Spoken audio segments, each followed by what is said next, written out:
நாம என்ன காரியத்தை இந்த வருஷத்துல நம்ம எதிர்பார்க்கிறோன்றது உங்களுக்கு தான் தெரியும். அல்லேலூயா. ஒவ்வொருவரும் வந்திருக்கிற ஒவ்வொரு எதிர்பார்ப்போட வந்திருப்பீங்க.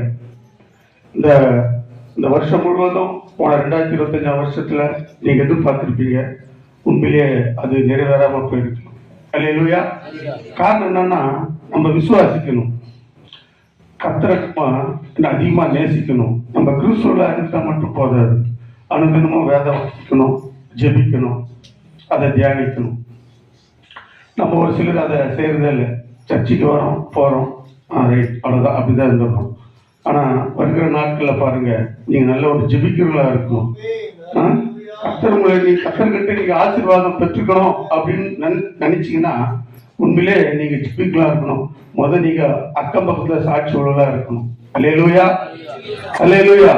இன்னைக்கு யாரு ஆசீர்வதித்தார் கர்த்தர் பார்க்கலாம். ஆதியாகமம்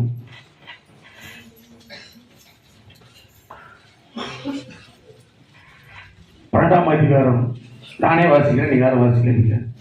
12ஆம் அதிகாரம் 1, 2, 3 இந்த வசனத்தை நம்ம வாசிப்போம்.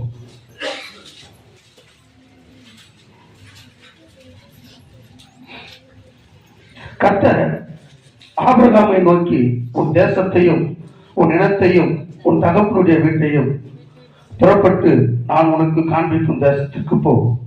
நான் உன்னை பெரிய ஜாதியாக்கி உன்னை ஆசீர்வதித்து உன் பேரை பெருமைப்படுத்துவேன். நீ ஆசீர்வாதமாக இருப்பாய். உன்னை ஆசீர்வதிக்கிறவர்களை ஆசீர்வதிப்பேன், உன்னை சபிக்கிறவர்களை நான் சபிப்பேன். பூமியில் உள்ள வம்சங்கள் எல்லாம் உனக்குள் ஆசீர்வதிக்கப்படும் என்று கர்த்தர் ஆபிரகாம் பார்த்து சொல்றார். ஆபிரகாம் விசுவாசத்துடைய தந்தை. அல்லேலூயா. யாருக்கெல்லாம் தெரியும் ஆபிரகாம் நம்ம விசுவாசத்துடைய தந்தை? உங்களுக்கு எல்லாருக்குமே தெரியும்.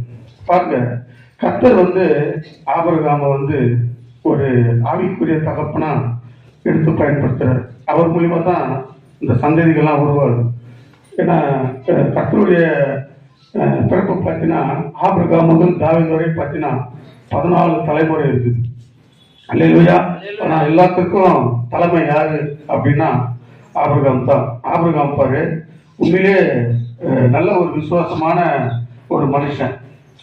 மோரியா தேசத்துல ஆபிரகாம் ஈசாக்கு பலி கொடுக்க தகன பலி கொடுக்க இட்டுன்னு போறாரு ஆபிரகாம்.